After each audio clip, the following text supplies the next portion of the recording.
Why do so many people resist preparing for disasters when it's common sense that you do?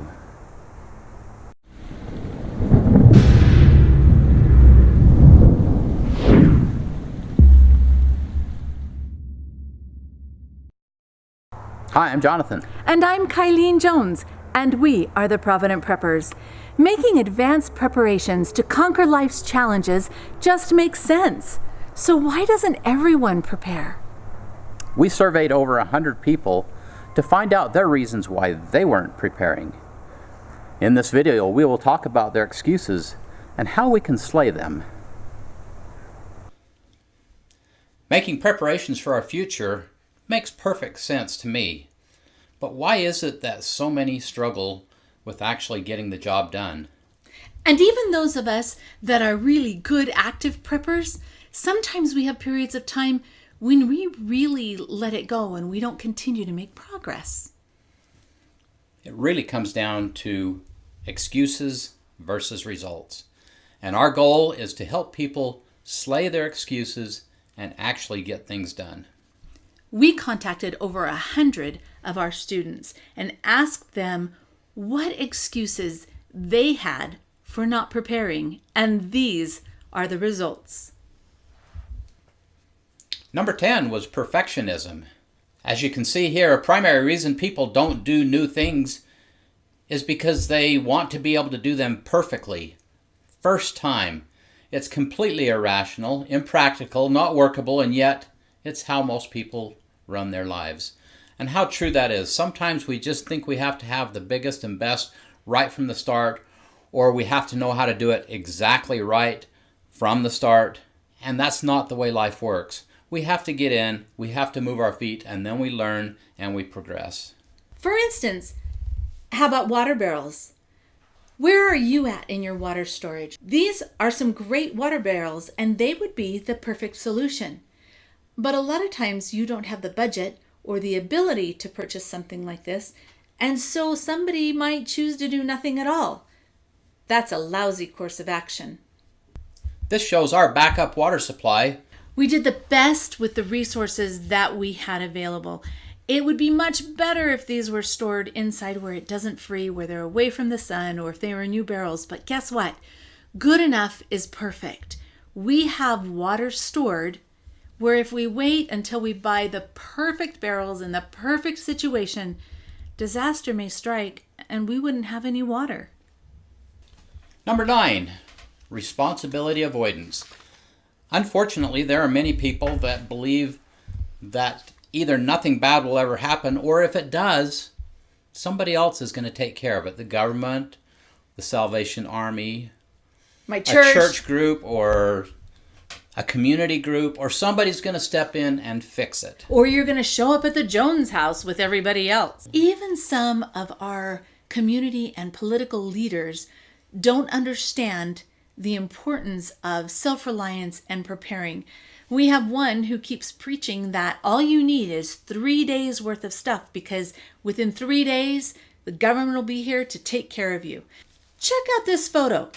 Salvation Army volunteer Christine Greathouse mans the food trailer at the Disaster Recovery Center FEMA opened here today. Every building in this small town suffered damage from last week's record floods, and many are uninhabitable. Even in the caption of this picture, it says that they just opened this today, but the flooding occurred last week. Relying on government or other assistance is really not a good first plan. They will probably show up at some point, but you need to have things in place so that you can take care of you and yours immediately. And it will be a battle for scarce resources because there's only so much that the government can store and have the ability to distribute. Having that food and those resources in your own home is the best plan. And number 8, can't happen to me. And we have many who believe that. It won't happen, or if it does, it won't happen to me. That's simply not true. Another word for this might actually be disbelief or denial. If you look into the eyes of my father-in-law, Paul, you will see years of wisdom. When you take time to speak to the older population, they can share with you a magnitude of stories of, yes, it did happen to them, and these are the things that they would do to prepare. Younger people haven't seen as much and tend to not believe that it can happen to them. But our wiser older generation knows that absolutely it can happen to you. Number 7, negative attitude. We do encounter some people with some really negative attitudes. As the quote here says, nothing can stop the man with the right mental attitude from achieving his goal. Nothing on earth can help the man with the wrong mental attitude. And this is a picture of John, and he doesn't have a negative attitude, but he is a great model, and this is quite a negative attitude face. What it really comes down to is it has to come from within. We have to work on our attitude. We have to have the right attitude to get the job done. Number 6, psychologically exhausting. And have you ever been in that camp where you're just emotionally exhausted? It can be at times. And maybe that's when you take a brief rest and then you regroup and you get going again. Small, steady steps is the key to it all. So we don't have to do it all at once, and we don't have to bite off the whole elephant in one bite. We are going to break it down and make it psychologically invigorating. On our website, we have these action plans. They are available to all of you just by going to our website and clicking on the action plans and choosing the action plan that you want to work on next. This isn't the plan that you're going to create, but it's some ideas and some thoughts that'll help you get started. It just helps you break it down to smaller pieces and make it a little bit more manageable so that it's not quite as mentally exhausting for you. So check those out. This is one way that we have tried to help slay excuses. One huge excuse that we hear all the time, and that we ourselves are guilty of using, is that we have no time. We don't have time to spend learning everything that we need to know. We are too busy to even think about it, much less do it. Or how about, I'll get to it later because there's a really good football game on right now. Or it's just not the right time or season in my life to take that time out for prepping. The real challenge is to decide what is good, what is better, and what is best.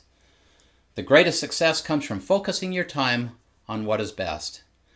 What we really need to do is make a little time to take small, steady steps, and that gets us where we need to go. Number 4, money. Money is important, but it shouldn't be a limiting factor. There are ways that we can get things done without having a lot of money. As it says here, empty pockets never held anyone back. Only empty heads and empty hearts can do that. And it's important to recognize that you don't need all the new fancy prepper tools in order to be prepared.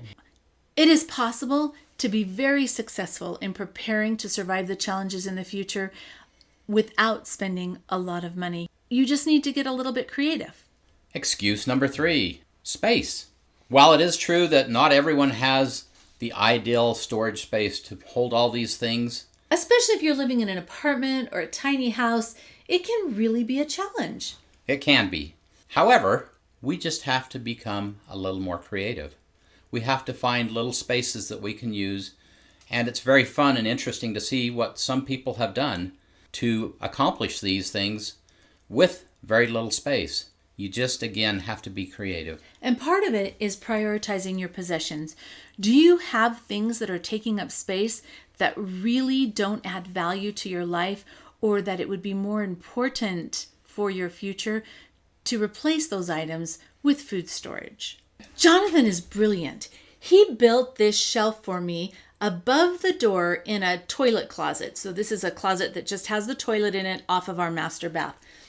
You cannot see this shelf from outside the bathroom. This is just a piece of wasted space. And yet on that shelf, it holds a year's supply of toilet paper and feminine products for 4 people. That's incredible. Now, you do have to be careful what you put up on the high shelves, but if there's an earthquake, it's just the toilet paper that's going to fall on our head. But what a great way to utilize space. There are all kinds of ingenious ways to create space for the supplies that you need. Check out our YouTube video and post titled Ingenious Places to Store Your Emergency Food Supply. There's some fantastic ideas in there that our friends have come up with that you'll want to see. Excuse number 2, knowledge. We hear this a lot. Well, I just don't even know what to do. I don't know how to learn what I need to know. Or where to start, who you can trust. Right. And some people say, I just need a little bit of hand-holding or coaching in order to get the job done. Knowledge is important. It's actually the most important part of prepping, right? Exactly. It's more important actually than the stuff. We have tried to help slay this excuse with our website and our YouTube channel and our book. Make sure that before you leave this video, you click on subscribe so that you get these videos all the time. And we are going to work really hard to continue to provide you with some really helpful resources. All the information on our website is absolutely free. It doesn't cost you anything to go there or to watch videos on YouTube, but you can learn so much. Number 1 reason why people don't get it done is a lack of desire. Which really makes sense. If you don't have the desire to get it done, it's simply not going to get done. It all starts with desire. It comes down to our priorities. It comes down to focusing on things that matter most. So what motivates people? What can we do to change that lack of desire? Some people use fear, and I have always felt like this is not a good motivator. Some people believe it is. Some people believe it's the way to get this done is to think of all the really horrible things that can happen and then use that to motivate us. No. But I don't think so. I don't think that's the right way to approach this. Fear is not a healthy motivator. Allow love and wisdom to drive your efforts. Do you see those beautiful people in the picture? That is our family. That is what motivates us.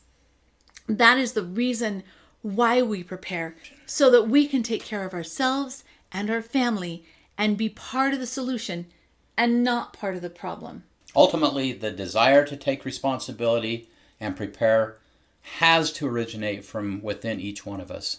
That's where it's got to come from. So, what's your excuse? I think I can relate to almost every one of those. I can too, at one time or another. At some point or another in time, I can relate to every one of those. And still, we struggle with some of those from time to time.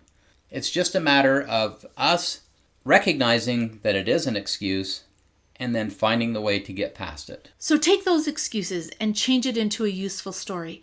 A useful story identifies the excuse, it evaluates the situation, and refuses to allow the excuse from preventing the problem from being solved. What is your excuse? What can you do to slay your excuses so that you can become prepared and ready when disaster strikes? Here are some great resources we hope that you will look at. Google the Provident Prepper, charcoal, inexpensive fuel for outdoor emergency cooking. Where can I safely store popular fuels for emergencies? And brilliant ideas to literally light your world in a power outage.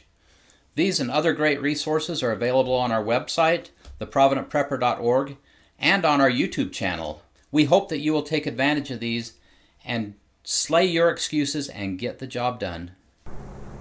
We all have valid excuses from time to time for not getting the job done. We hope that this video has helped you to identify some of those excuses so that you are able to turn them into useful stories that produce results and get the job done. And now for the questions of the day. What excuses have you had for not getting your preparations made? And how have you conquered those excuses? Comment below. And thanks for being part of the solution.